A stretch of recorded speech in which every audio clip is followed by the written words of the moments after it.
Hablar con Pedro Khan, que es uno de los más importantes asesores del presidente de la Nación. Doctor Khan, gracias por estar con nosotros. ¿Qué tal, Luis? Buenas noches. Bien, vuelvo como siempre, cada vez que lo veo, a preguntarle por los datos para que no sea aritmética pura y podamos preguntarle qué significan. 121 muertos, más de 3.000 en total y 4.890, de los cuales la gran mayoría es el AMBA. ¿Es una situación que usted describiría de qué manera, doctor? Yo diría que estamos en una meseta en los últimos días, que de todas maneras no hay que sobrevalorar. Hay que pensar que veníamos en la semana pasada de 5.800, 6.000 y pico de casos. En los últimos días estamos en 4.800, 4.900, 5.000. Hay un fin de semana de por medio, de modo que hay que ser cauteloso con esto. La foto es más linda esta semana que la foto de la semana pasada, pero es una foto. Lo que tenemos que mirar es la película, y la película se mira, como siempre le digo, semanalmente o quincenalmente, ¿no? Pero tomo esto que está diciendo, la foto es mejor, es más linda que la de la semana pasada. Eso es evidente si usted mira los números. La semana pasada estábamos en 6.000 y pico de casos, ahora estamos en 4.800 en los últimos 4 días, si no me equivoco, viernes, sábado, domingo y lunes. Pero insisto, hubo un fin de semana de por medio que siempre hay menos notificación de casos, así que hay que ser prudente. La foto es mejor, la película todavía no la podemos interpretar. No hay modo tampoco con esta foto de decir funcionó la flexibilización, la apertura que se hizo la semana pasada. Es demasiado pronto decir esto, ¿no? Si me lo pregunta el viernes de esta semana, se lo podré contestar con más autoridad. En este momento, yo digo, insisto, es mejor encontrarse con 4.890 casos y no con 6.300. Eso es positivo. Va a durar, se va a mantener, podremos decir que estamos en una meseta y eso podría ser muy positivo, pero todavía no lo podemos confirmar. Me gustaría con el doctor Khan compartir qué serían las posiciones que se están evaluando en este momento para saber cómo seguiría todo esto, Nacho. ¿Cómo no, Luis? La Ciudad de Buenos Aires te diría que está en la misma situación o el mismo análisis que hacía cuando se flexibilizó en esta nueva etapa de la cuarentena y lo que se hablaba la semana pasada. El plan original, la continuidad de las aperturas. Actualmente estamos en una primera etapa de la apertura. Por ejemplo, hoy se abrieron actividades, se van a seguir abriendo. La idea de la Ciudad de Buenos Aires es, si se mantienen estos números, a partir del día 2 de agosto, continuar con la segunda etapa de la apertura de esta nueva cuarentena. El gobierno nacional recibió con mucho alivio lo del fin de semana, ese amesetamiento, esto que marcaba el doctor Khan, que es una foto a priori interesante, que obviamente la van a tener que corroborar en el transcurso de la semana, y que bajó el nivel de ocupación de terapias intensivas. Te diría que Alberto Fernández, en este momento, después del fin de semana que pasó, digamos, con la cantidad de casos, está más para seguir todo igual, sin apertura y sin cierre. Y la provincia de Buenos Aires está cautelosa, Luis. ¿Qué quiere decir esto? Bueno, hoy algunas voces del Ministerio de Salud de la provincia hablaban de bajaron los casos, pero el riesgo de que colapse en agosto sigue latente. Te diría que están más para cerrar o estarían analizando eventualmente si es posible cerrar. ¿Y por qué digo si es posible? Porque también influye nuevamente el costado social, ¿no? Hubo dos récords hoy, de todas maneras. Uno es que hay más de 1.000 internados por primera vez en camas de terapia intensiva en todo el país, más de 1.000 por primera vez. Y lo segundo es que el nivel de víctimas fatales fue récord. 117 era la última vez, 121 víctimas fatales ahora, y está creciendo en el interior del país. Casi con 100 casos ya hay 3 o 4 provincias en una zona crítica. Esto es interesante para preguntárselo al doctor Khan. El tema sistema sanitario que aprendimos a mirar en las terapias intensivas, doctor, ¿es preocupante? Digamos, ¿es una foto? No sé, usted me dirá, ¿una película que preocupa? Mire, yo le diría que está estable. Estamos en 55, 54% de camas de terapia intensiva a nivel nacional y 64, 63% según los días en la zona del AMBA. En mi opinión es una luz amarilla, no es una luz roja, pero tenemos que estar atentos porque, de acuerdo al ritmo de crecimiento que venga, no se olvide que las terapias intensivas importan los ingresos, pero también importan las altas. Claro. Y en digamos, los pacientes que se van de alta, o en algunos casos, lamentablemente, los pacientes que fallecen, que van dejando camas libres, ¿no?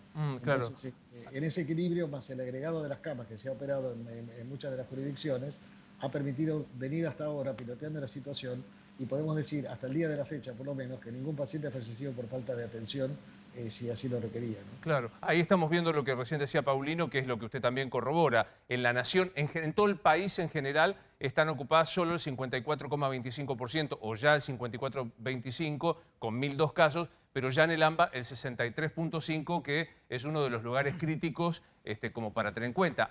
Esto va de a poquito, pero va subiendo diariamente, doctor Khan. Por eso ese es el número que miramos con más atención, porque en todos los países donde se saturó el sistema de salud, la mortalidad aumenta inmediatamente. Fíjese que nosotros tenemos una tasa de letalidad, que es la proporción de personas fallecidas sobre el número de casos diagnosticados, que es la más baja de América Latina, está en el 1,8%. Y eso no es porque Dios es argentino, sino simplemente porque se ha podido preparar el sistema de salud.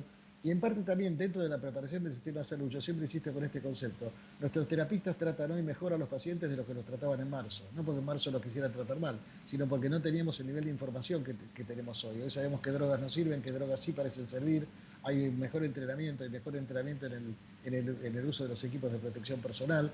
Todo esto permite entonces manejarnos con una cifra que es horrible de muertos, porque Claro. cada muerto cuenta, pero en todo caso, comparado con lo que está pasando en otros países, si entramos a hablar de muertos por millón de habitantes, nosotros estamos en 2 dígitos y la mayoría de los países está en 3 o 4 dígitos. Entonces eso realmente es una diferencia importante, ¿no? ¿Qué pasa, qué reacción social usted está viendo, doctor Khan, respecto de lo que fueron las flexibilizaciones? Algunos dicen, ya no se cumple la cuarentena, fin de semana hay mucha gente en la calle. ¿Cómo está viendo lo que es la tolerancia social y la necesidad de tener en cuenta las precauciones? Mire, si es por tolerancia social, yo creo que es admirable la tolerancia social porque todos estamos hartos de la cuarentena. Usted me ha escuchado a mí Sí. decir más de una vez, nadie se divierte con la cuarentena no le conviene a nadie. Por eso a veces me llama la atención cuando se arman debates políticos alrededor de esto. La cuarentena no le conviene al jefe de gobierno de la ciudad, no le conviene al gobernador de la provincia de Buenos Aires, no le conviene al presidente de la nación, no le conviene a los gobernadores del interior, porque cada uno asumió con su propio plan de gobierno, mejor, peor, más de acuerdo, menos de acuerdo cada uno de nosotros, eso no tiene ninguna importancia, pero tenían un plan para gobernar y tuvieron que ponerse a pilotear la pandemia. Y cada uno de nosotros como ciudadanos hemos tenido que cambiar completamente nuestro ritmo de vida, nuestras condiciones de trabajo, algunos en condiciones mucho más penosas que otros, porque algunos seguimos cobrando nuestra remuneración y mucha gente no la sigue cobrando. Entonces eso evidentemente genera dificultades. Ahora, a pesar de todo eso, el cumplimiento general ha sido muy bueno, Claro. y eso nos ha permitido llegar hasta acá. Ahora, así como dije eso, también hay que decir la otra situación. La peor situación que se puede dar son las reuniones clandestinas. Porque en las reuniones clandestinas se cumplen los 3 criterios que hacen que una situación pueda ser de supercontagio. Criterio número 1, cercanía. Estamos en una fiesta clandestina, estamos todos juntos, no usamos tapabocas, Obvio. fiesta, asado, reunión familiar, lo que sea. Estamos cerca y sin tapabocas. Asunto número 2, el tiempo. Estamos más de 15 minutos. Recuerde que el contacto estrecho requiere por lo menos 15 minutos de contacto. Y en tercer lugar, la intensidad, porque estamos cerca y cantamos, reímos, bailamos, hablamos, etcétera, a una distancia que no lo permite, y entonces efectivamente tenemos la situación ideal para que se produzcan estos hechos. Hay montones de situaciones en el país, tanto en la capital como en el interior, que se han manejado, digamos, en función de este tipo de reuniones clandestinas que van más allá de los permitidos. Claro. Hay provincias donde se permiten 10 personas, por ejemplo, y de repente hay reuniones de 20, de 30, de 40. Claro, ese es el cóctel perfecto. Ambiente cerrado, cercanía, permanencia, intensidad, como usted dice, que es el estar reunido con amigos. Y hay casos que me parece que son interesantes para reflejar lo que ha pasado. ¿Qué es General Roca, Javi? ¿Qué pasó en General Roca? Mirá, en General Roca trajimos ese lugar de la provincia de Río Negro, porque el diario Río Negro hizo una serie de notas vinculando la realidad con algunas cifras oficiales de la provincia, en donde muestran disparidades, en donde, por ejemplo, en el Hospital López Lima, el 90% de las unidades de terapia intensiva están ocupadas, pero para las cifras oficiales de la provincia apenas superaba el 60%. Y Claro. casi la mitad del personal sanitario estaba infectado o confinado por sospechas de poder estar infectado, y sin embargo las cifras oficiales no reflejaban eso, al punto que la jefa de la terapia intensiva del hospital más importante de General Roca, una de las ciudades más importantes de la Patagonia, planteaba críticas sobre la manera de cómo se había llevado la pelea contra el coronavirus, y ATE la denunció ante la justicia por malos manejos. Mira. Lo que me pregunto es, ¿cómo es General Roca, como es lejos, pareciera que no es la Argentina, es simplemente un ejemplo de un caso único, algo extraordinario, o puede ser un botón de muestra de lo que pasa cuando uno pone la lupa en algunas localidades más pequeñas, pero que sin embargo pueden tener estos problemas de desborde sanitario sin nosotros saberlo? ¿Qué hipótesis tiene, doctor Khan, frente a esto que plantea Calvo? Bueno, sobre lo de General Roca no puedo opinar porque desconozco completamente el caso, de modo que me voy a abstener de opinar. Lo que yo creo que todos tenemos que entender es que el Ministerio de Salud de la Nación, cuando presenta estadísticas, es la suma de los reportes de las jurisdicciones. Y su reporte es tan bueno como los reportes que les llegan. Ahora, a su vez, las jurisdicciones provinciales reciben los reportes de los distintos municipios. Y los reportes de las provincias son tan buenos como los municipios envían. Si alguien envía mal un reporte, el resultado final va a ser un reporte imperfecto. Pero no veo la razón para que alguien haga eso, porque en realidad, digamos, no tiene conveniencia para nadie. Porque si usted dice, a mí me sobran camas, lo que le va a ocurrir es que otro distrito le va a decir, préstame una cama que tengo un paciente y no tengo lugar en el mío. Claro. Es decir, ya está sucediendo esto. El otro día escuchaba al director de un hospital municipal de acá de la Ciudad de Buenos Aires que decía, tengo la terapia intensiva llena, y algunos colegas suyos se escandalizaron. Se olvidaron que la Ciudad de Buenos Aires tiene 33 hospitales que funcionan en red. Si no hay lugar en el Santo Llani, habrá lugar en el Pirovano, en el Fernández, o en el Argericho, o cualquier otro hospital. El sistema funciona así. Yo quiero recordar que muy al principio de la pandemia, al principio digamos, de los casos en la Argentina, el ministro Ginés González García dijo que había que articular el sector privado con el sector estatal. Se levantaron voces diciendo que era una especie de intento de expropiación. De ocupación del Estado por parte de los privados. Sí. En realidad lo que está pasando es que ahora el sector privado está más complicado en la Ciudad de Buenos Aires que el sector público.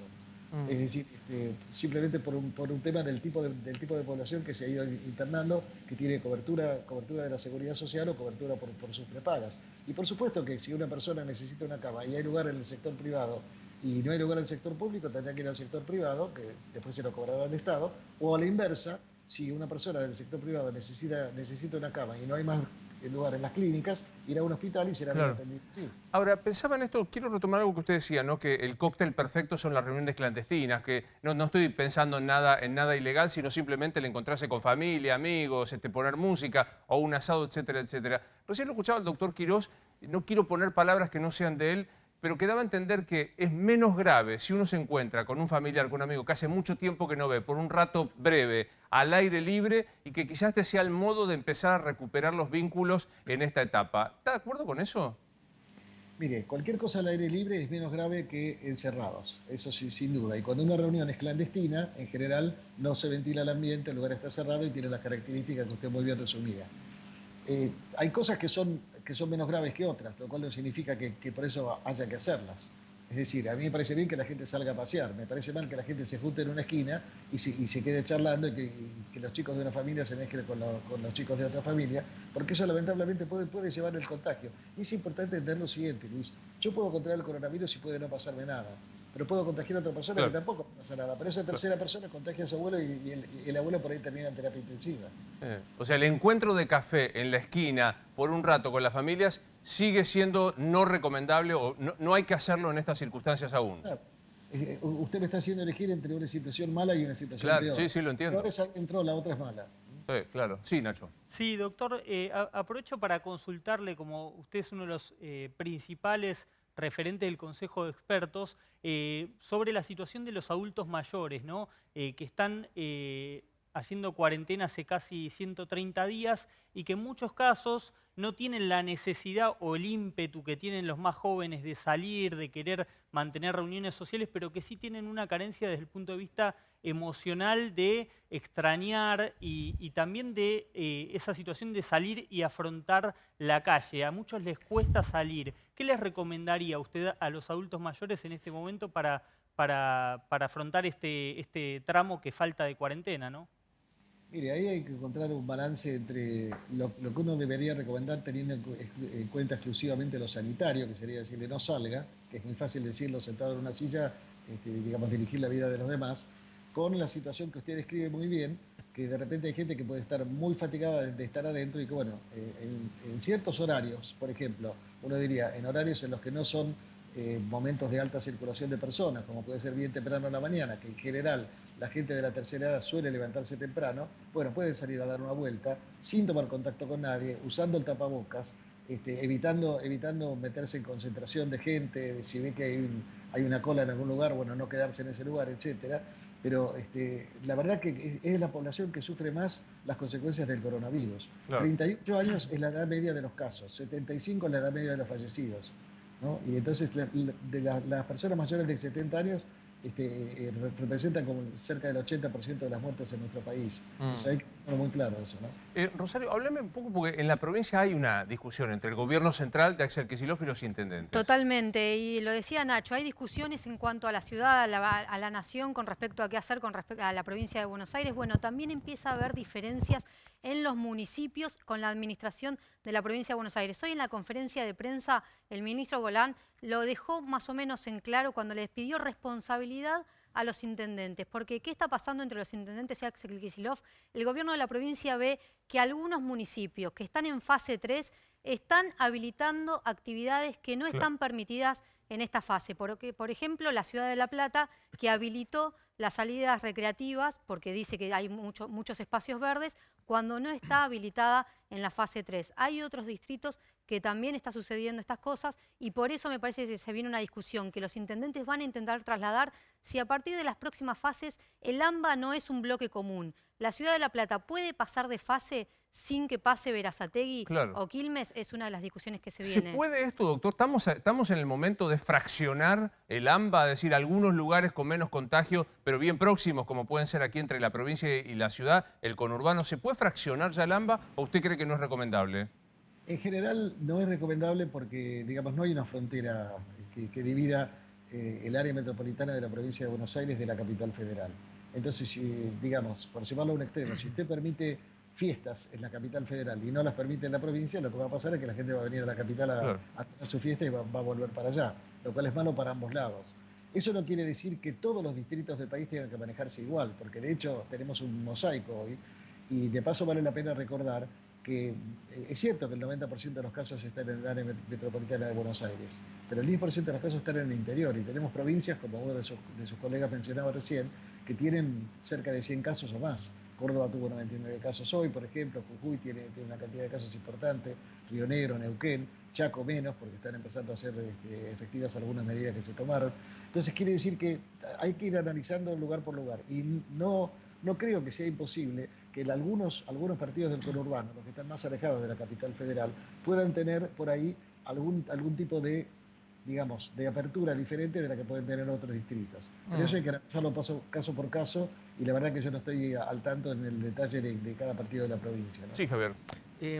Ya que te tenemos acá a mano, Pedro, quería preguntarte por, no sé si estás al tanto, de una serie de tweets que envió Ernesto Resnick, biólogo, que apoyó fuertemente y apoya las medidas que se tomaron en la Argentina sobre la cuarentena, haciendo una especie de autocrítica de qué cosas desde aquel fines de marzo, 20 de marzo, hasta ahora empezaron desde la comunidad científica a ver que habían cambiado, e hizo algunas autocríticas de esa mirada, en donde, por ejemplo, poner que no reconocieron rápido, él se pone dentro de esa autocrítica, de no haber reconocido rápido el gran problema con este virus, que son las incubaciones largas y la gran cantidad inusual de asintomáticos, o que creían que con 2 o 3 semanas de aislamiento alcanzaba para liquidar la transmisión, o que simplemente alcanzaba con no saturar hospitales,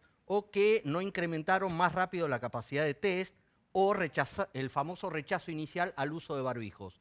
¿Vos coincidís con esta autocrítica o es como, bueno, con el diario del lunes cualquiera puede hacer la autocrítica? Yo creo que ambas preguntas tienen una misma respuesta. Puede ser correcta las dos, al menos en parte. Yo soy el primero en decir que nosotros hemos ido aprendiendo sobre la marcha. Yo lo dije, Sí, claro. creo que en mi primera intervención televisiva yo dije, estamos escribiendo el libreto arriba del escenario. Y efectivamente fuimos aprendiendo y hemos aprendido cosas que antes no sabíamos. Es un aprendizaje permanente, porque no tenemos experiencia con un virus de estas características en nuestra generación. Digamos, lo más parecido es la pandemia de gripe de 1918, donde obviamente ninguno de nosotros estaba. Entonces, y tampoco tenemos antecedentes cercanos de una pandemia de esta magnitud y extensión. Sí hubo otros coronavirus en el siglo XXI, el SARS-1 en China en el 2002, el virus del Medio Oriente en el 2010, 2012, pero efectivamente no tenemos una experiencia concreta y por lo tanto hemos ido aprendiendo cosas. Ahora, hay ciertos aspectos que uno tendría que tomar el listado de lo que dijo Resnick, que es una persona que yo respeto mucho, y ver exactamente qué era posible de adivinar y qué no. El otro día me preguntaban, ¿Usted se imaginaba que iba a haber una cuarentena tan larga? No, la verdad que no me imaginaba. Yo también pensaba que esto iba a ser una cosa que se iba a resolver antes, pero efectivamente nos hemos equivocado. Sí, Y creo, y creo que es, digamos, es de buena fe decir, hay cosas que no sabemos al día de hoy. Ustedes me pueden hacer algunas preguntas y van a escuchar con alguna frecuencia que uno le va a decir, no sé, no tengo respuesta para esto. Quiero despedirlo con algo que incluso personalmente me llevó a reflexionar para preguntarle a usted. Hablamos el jueves o el viernes con una tal doctora Florencia Kahn y ella insistía mucho que hay que apelar a la responsabilidad individual nuestra, que ya no alcanza con que el Estado nos diga exactamente qué hacer, qué no hacer o que esperemos una sanción. Y me parece muy saludable. ¿Habrá visto el spot este que está circulando ahora en donde algunos se escucha un audio diciendo a la gente no pasa nada, encontrémonos, es el cumpleaños del viejo de 70 años, mientras se ve una imagen de pacientes todos en situación trágica, si no falleciendo? ¿Esto inspira miedo, inspira responsabilidad social? ¿Qué opinión tiene, doctor Kahn? Yo creo que para las distintas audiencias tiene que haber diferentes mensajes. Hay probablemente mucha gente, este mensaje le va a producir un cierto escozor diciendo, pero ¿por qué me muestran esto? Es terrible, esto genera miedo. Esa es probablemente la gente que no necesita ese tipo de mensaje. Y por ahí hay gente que necesita que le llamen la atención. Fíjese que las campañas contra el cáncer de pulmón, por ejemplo, hablan contra el tabaco. Sí, cáncer pulmón, EPOC, personas mutiladas. Exactamente. Y a veces es necesario, digamos, tomar ese aspecto. ¿Este es el único mensaje que deberíamos esperar de la comunicación de salud? No, creo que necesitamos más mensajes que nos impulsen a lo que usted mencionaba, que decía Florencia, la responsabilidad individual, la responsabilidad nuestra, la solidaridad entre generaciones. Los jóvenes que sean solidarios con los mayores porque los pueden transmitir un virus que por ahí a los jóvenes, a la gran mayoría, no le va a producir severo daño, pero sin embargo pueden afectar mucho a las personas mayores. Entonces me parece que, digamos, es un tipo de mensaje que puede servir si está en el contexto de una campaña que atienda las necesidades de diferentes personas, que le hable a los chicos, que le hable a los adultos, que le hable a los adultos mayores, que hable a los jóvenes, que insista en qué cosas está bien hacer y qué cosas no están bien hacer. Y de esa manera creo que vamos a ir teniendo un mensaje más completo, ¿no? Como siempre, un gusto, doctor. Un abrazo. Gracias por llamar. Que siga bien el doctor Pedro Kahn.